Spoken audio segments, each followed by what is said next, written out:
नमस्कार दोस्तों, स्वागत है आपका धीरज नॉलेज शो में। दोस्तों, भारत के रूस से कच्चा तेल खरीदने को लेकर एक बहुत ही बड़ी खबर सामने आ रही है। दोस्तों, रूस अब भारत को कच्चा तेल बेचने में इंटरेस्टेड नहीं दिख रहा। दोस्तों, कुछ समय से भारत रूस से ही कच्चा तेल बहुत ही बड़े लेवल पर खरीद रहा था। दोस्तों, जो भारत ने यूएई को भी पीछे छोड़ दिया था कच्चा तेल खरीदने में।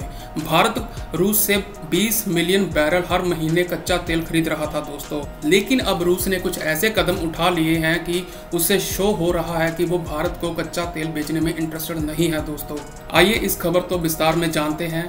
इसके लिए चैनल को लाइक और सब्सक्राइब जरूर कीजिए। दोस्तों, रूस भारत को बहुत ही बड़े लेवल पर कच्चा तेल बेच रहा था, लेकिन अब उसकी इच्छा कुछ जाहिर हो गई है कि वो भारत को नहीं बेचना चाहता। अब उसने पेमेंट को लेकर भारत में के साथ अनबन शुरू हो गई है। दोस्तों, जो भारत रूस को पेमेंट करता था, दोस्तों रूपी रूबल ट्रेड के तहत पेमेंट करता था, जो उसकी सेटलमेंट हुई थी उसके साथ। उसके बाद भारत को अब रूस बोल रहा है कि वो चीनी युवान में पेमेंट करे। उससे पहले उसने बोला था कि आप यूएई की करेंसी में पेमेंट करिए, लेकिन भारत ने उसमें भी पेमेंट कर दी थी। उसके बाद अब बोल रहा है कि आप चाइना की करेंसी युवान में पेमेंट कीजिए। भारत इस बात को भी मान गया था कि वो रूस को चाइना की करेंसी में युवान में भी पेमेंट करने को तैयार था। उसके बावजूद रूस ने अब जो भारत को कच्चे तेल पर डिस्काउंट मिलता था, जो रूस भारत को कच्चे तेल पर डिस्काउंट 25 से $30 देता था, अब उसने उसको कम करके $4 कर दिया है।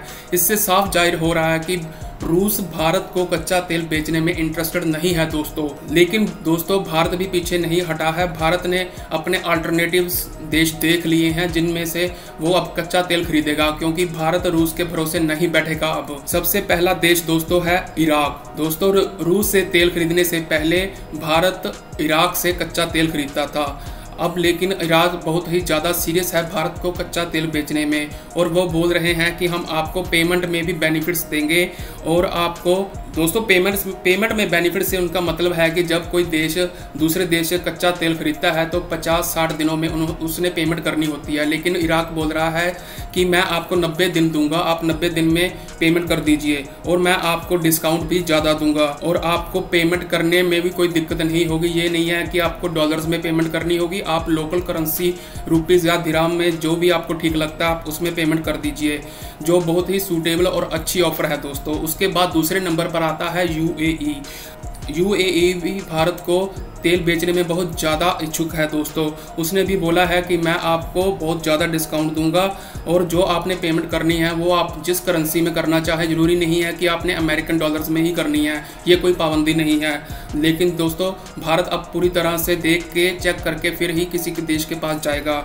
यूएई के पास तो बहुत ज़्यादा भंडार है दोस्तों तेल के। उसके बाद तीसरे नंबर पर आता है दोस्तों ईरान के राजदूत जो भारत में हैं, उन्होंने एक इंटरव्यू में बोला है कि वो भारत को कच्चा तेल बेचने में इंटरेस्टेड हैं, और वो भारत को बहुत ही ज़्यादा डिस्काउंट भी देंगे दोस्तों। और बोल रहे हैं कि वो इंटरव्यू में उन्होंने ये भी बोला है कि वो पेमेंट फैसिलिटीज़ भी देंगे, और जो पेमेंट है वो लोकल करेंसीज में करनी होगी, ज़रूरी नहीं है कि आपने डॉलर्स में ही पेमेंट करनी है, और डिस्काउंट भी ज़्यादा देंगे।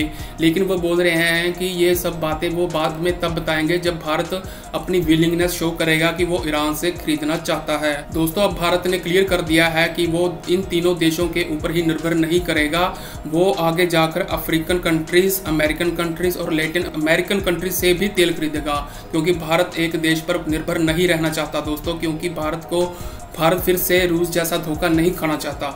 ऐसे ही वीडियोस को और देखने के लिए लाइक और सब्सक्राइब कीजिए। धन्यवाद दोस्तों।